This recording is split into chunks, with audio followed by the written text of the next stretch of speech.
Olá, olá, Maite Orsi aqui. Para quem não me conhece, eu sou especialista em design de interiores, lighting design, design biofílico, neuroarquitetura, Feng Shui. São ferramentas para um projeto, nota 1000. Então eu quero dizer hoje para você como lidar com o quarto de casal. Eu tenho muitas e interessantes dicas. São mais de 10 dicas. Então vamos lá?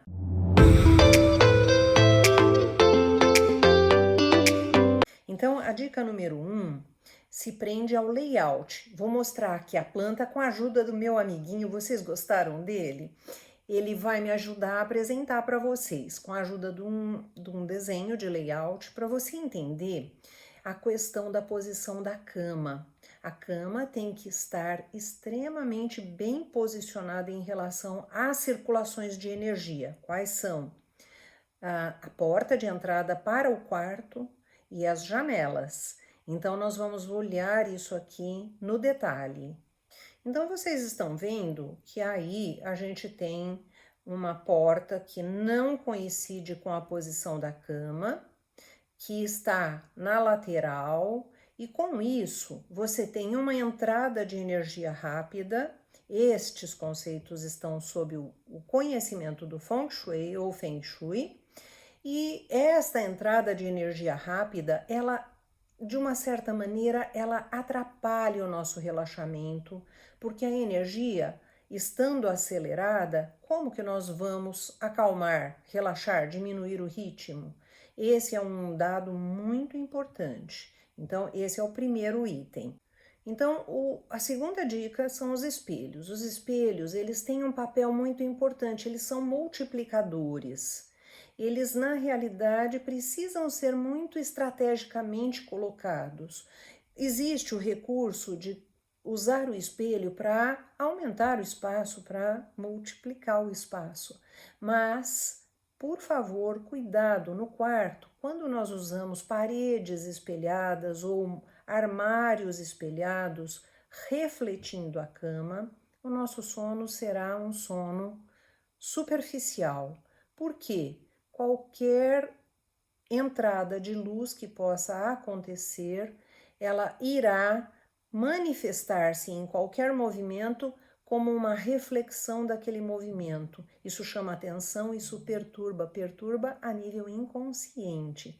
Estes conceitos são importantes, são falados há mais de 5.000 anos lá pelo Feng Shui, e aqui eu estou trazendo para você. Então, cuidado ao colocar espelhos.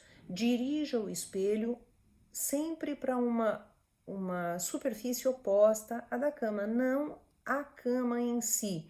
Não se veja refletida na cama enquanto deitada. Outro aspecto, para o quarto de casal é extremamente importante, oportuno, usar objetos em par, porque os objetos em par, eles valorizam essa coisa da cooperação, da integração do casal, da harmonia. Então, não são só objetos, você pode usar, por exemplo, as mesas laterais das cabeceiras, então idênticas, é um aspecto bacana, abajures iguais, objetos, então porta-retrato de um lado, porta-retrato do outro, dá uma olhada neste aqui. E aí você fica com uma duplicação que enaltece, que celebra uma boa dupla em funcionamento harmônico. Não encoste a cama em uma das laterais. Ela deve ter acesso pelos dois lados. Por quê? O fato de não ter o acesso bloqueia, cria aquele empecilho. Um dos dois vai ficar com a dificuldade de acesso ou de sair da cama. Então é muito importante que haja essa condição. Dá uma olhada nesse desenho. É sempre um acesso pelos dois lados. Ainda que seja um acesso mais apertadinho, é melhor que ele seja para os dois. Tem armários eficientes e suficientes. Sabe por quê? essa questão de manter o quarto organizado depende muito de ter os lugares certos para guardar as coisas. Então, você ter armários suficientes e eficientes são um aspecto extremamente importante para a ordem do espaço, para a beleza do espaço, e isso nutre o nosso interior com calma, com relaxamento, com bem-estar.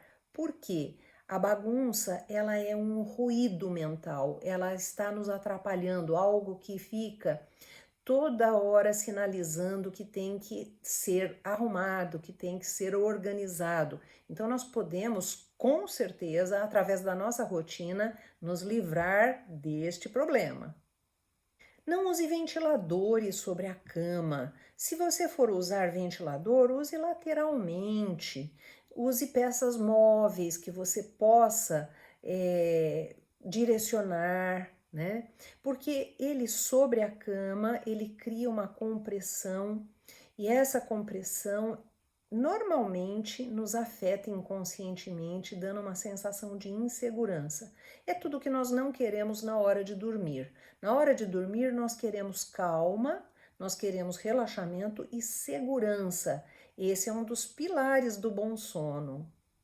Esse é para quem tem home office dentro do quarto. Quando você tem um home office, por favor, tenha o cuidado de, na hora de dormir, ter as condições de ocultar esse home office. Pode ser uma porta, pode ser uma divisorinha, pode ser um fechamento tipo secretária, né, daqueles móveis de estilo. Pode ser, por exemplo, um biombozinho.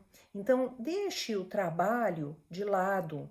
No momento de relaxar, por favor, aproveite integralmente, porque o bom sono, o relaxamento são pilares para o nosso bem-estar e saúde, vida plena. E nós não podemos abrir mão disso. Depois de um mau sono, o dia fica péssimo, tudo fica complicado e nós podemos, através do nosso ambiente e das nossas rotinas, livrarmos, né, o nosso dia desse empecilho. Vamos falar de cores. Eu vou colocar aqui uma sequência de cores que são cores bem bacanas para você usar no quarto. As cores são relaxantes, as cores são suaves para aumentar a iluminação natural durante o dia e para criar um efeito relaxante para a noite. É claro que é preciso ter detalhes, é preciso oferecer para o nosso olhar, para a nossa consciência, uma variedade de cores. Eu vou colocar aqui vários exemplos, né, que você vai ver, e aí você vai ter essa possibilidade de trabalhar isso no seu ambiente. Um outro aspecto muito importante é ventilação. Ventilação natural e ventilação e condicionamento do ar artificial.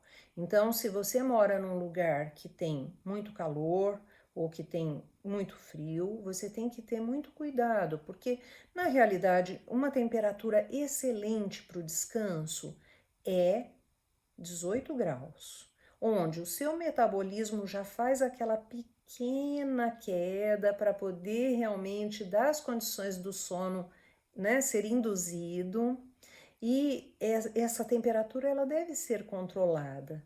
Então é um item muito importante. Eu deixei por último, né, é o nosso 11º item, e eu quero falar sobre iluminação. Iluminação no quarto é importantíssimo para nosso bem-estar e saúde, na casa toda. Aliás, eu tenho muitos materiais, tanto lá no Insta, neste endereço aqui, como aqui, que já falam sobre isso. Porém, hoje eu vou dar uma passada muito bacaninha sobre a questão do quarto. Então, o primeiro item é temperatura de cor da luz. O que é isso? Temperatura de cor da luz é como nós percebemos, em que faixa do espectro que nós percebemos a luz. Então, nós, teoricamente, não é uma coisa tão visível ou compreensível, mas tem um enorme poder sobre o nosso eixo hormonal. Então, quando nós temos, por exemplo, iluminação branca fria, ela sempre vai nos energizar, vai demandar cortisol, que é um hormônio especializado para a ação, né? Fugir ou lutar, ou então ação ou acordar. Na hora de dormir, de jeito nenhum, né? Para a hora de dormir, nós temos que convidar a melatonina. E a melatonina, ela vai ser estimulada por temperatura de cor de luz para o branco morno ou, como já tem aqui no canal, tem vídeo short, tem vídeo longo falando sobre a luz vermelha no quarto. Então, você colocar aquele abajur com uma lampadinha vermelha vai ajudar, porque a lâmpada vermelha não tem interferência sobre essas questões do cortisol e melatonina. Então, é um assunto extremamente importante e interessante que você deve dar toda a atenção. Cuidado com a luz do banheiro, porque quando a gente acorda no meio da noite, o ideal é não acender luz, é ter a possibilidade de enxergar o mínimo, né, com uma fonte de luz absolutamente neutra, né, que não vá, por exemplo, criar nenhum estímulo para acordarmos e perder o sono. Então, nós precisamos ter o cuidado de ter iluminação branco morno no quarto, muito cuidado com o excesso de luz no banheiro, branco morno no banheiro, por favor, também. Não acenda a luz no momento noturno, né? No meio da noite, isso vai tirar a sequência, né, do seu sono. Por outro lado, ter cortinas blackout ou ter mecanismos de isolamento da luz que porventura possa acontecer externa, nem todo mundo tem esse privilégio de ter um ambiente externo escuro. Então, por exemplo, nas cidades onde a pessoa está numa área mais populosa, com iluminação pública maior, é muito importante ter este cuidado. Então, vedar bem janelas, vedar bem portas, para que essa iluminação não faça mal para você durante os horários de pré-sono e sono. E aí, então, eu vou ficando por aqui. Deixei para você 11 dicas para você trabalhar o seu quarto e fazer deste espaço o melhor possível para uma vida plena, saudável, para o bem-estar e saúde. E é isso. Nós nos vemos com certeza no próximo vídeo. Obrigada por estar aqui. Não esqueça de dar o seu like, de fazer a sua inscrição no canal e vamos que vamos. Os assuntos são sempre muito, muito interessantes. Te espero.